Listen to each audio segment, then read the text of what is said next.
We're looking at the history of yoga.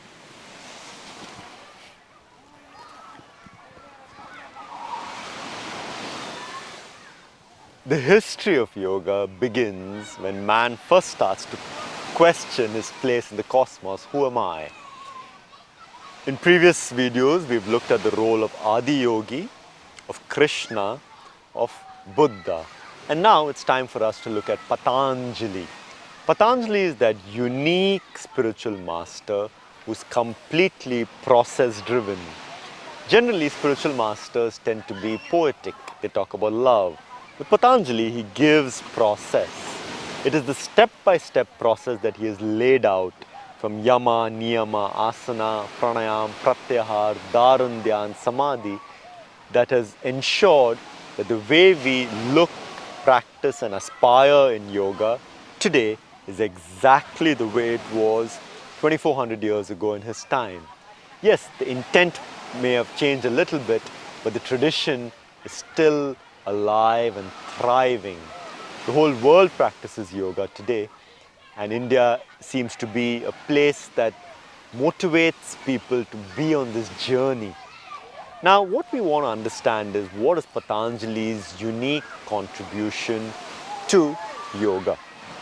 We looked at Jnana Yoga, Bhakti Yoga, Karma Yoga as espoused by Krishna. Patanjali espouses Raja Yoga, the royal path. Raja Yoga is, if Bhakti Yoga is using your devotion or your emotions, Jnana Yoga is using your intellect or inquiry, Karma Yoga is service, Raja Yoga is transforming your energy. So using your body, using your breathing, using meditation, completely transforming your energy to attain. Now with Patanjali, it's step-by-step process. Yoga was going on. He puts the whole Yoga Sutras together. From his own experience of life, a deeply profound understanding of yoga and life, he brings these practices together around 400 years before the Common Era, 400 BCE. So yoga philosophy is also inspired by Buddha, by Mahavir Jains, Buddhism, Jainism, also by Samkhya philosophy, very deep. The philosophy is almost the same as Samkhya philosophy. Samkhya, with great master Kapila, is one of the 6 traditional schools of thought, darshans of ancient Indian thought. Those 6 are Nyaya, Vaisheshika, Mimamsa, ancient Mimamsa, newer Mimamsa, Vedanta, Samkhya and Yoga. The only difference between Samkhya and Yoga is Samkhya is purely atheist. Buddhism is agnostic. Buddha never answered the question. Samkhya is purely atheist. Samkhya means number. There's certain evolutes, and that's how it is. With yoga, Patanjali introduces the idea of Ishwar Pranidhan, surrender to a higher entity. He brings this element that could be God, that could be a higher, some surrender. With Samkhya, it's cut and dry. There is no space for any such quality. Patanjali perhaps understands that people are also emotional. So by incorporating that emotion into your spiritual journey, you can be more successful. Now, Patanjali's unique contribution is that yama, niyama, and we've done another video which I'll share at the end of this, where we in detail we understand the Ashtanga system. So I don't want to repeat that, but basically the yamas, Satya, Ahimsa, Asteya, Aparigraha, Brahmacharya. This is the way you interact with people. If you get a life of truthfulness, non-violence, non-stealing, non-hoarding material objects, non-lust, and then you move to the niyamas where Saucha, Santosha, Tapa, Swadhyaya, Ishwar Pranidhan, that is cleanliness, contentment, taking on some discipline, self-study, and surrender to a higher entity, that sets the stage for you to then explore asana. Training the body to be still. When we talk about asana today, we talk about Surya Namaskar, we talk about Naukasana, we talk about Shirshasana. He is talking, the word asana means seat or a throne. You train your body so you can sit still.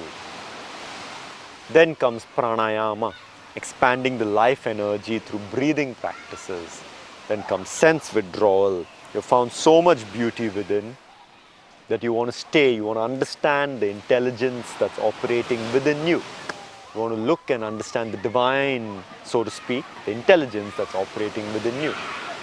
That's external yoga. Then comes the internal yoga, concentration, dharan, meditation, dhyan. So meditation is nothing unique. It is a part of the process. If you have done your yama, niyam, asana, pranayam, pratyahar, you've gotten into focus, meditation will start happening to you.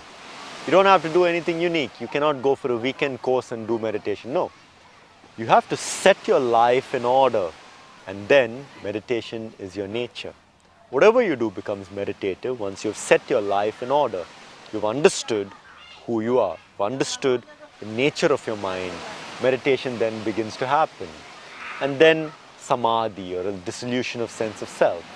So all these processes through jnana, karma, bhakti, you're dissolving your sense of self with the divine. A drop of water is merging with the ocean. In the Raja Yoga way, it's done through this process. Train the body, train the breath, transcend the body, transcend the mind, transcend the emotions, and you understand that you're part of the ocean itself. This is Patanjali's great contribution. Because he gave it in such detail, today we can practice it just the way it was in his times. Thanks to the Yoga Sutras. Yogas, Chitta, Vritti, Nirodha. That's his definition of what is yoga.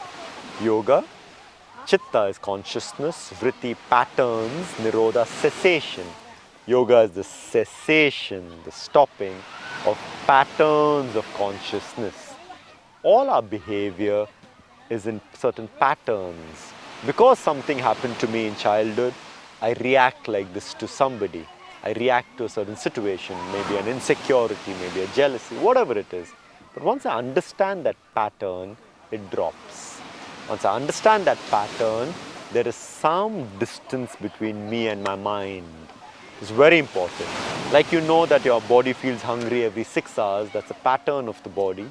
Like that, maybe your mind feels angry every 3 days or feels insecure every 1 week. Like that, you study the patterns. So when these patterns in consciousness cease, that is yoga. Please watch the video on Ashtanga Yoga, where we explain the 8 stages, Patanjali's Raja Yoga, 8 limbs.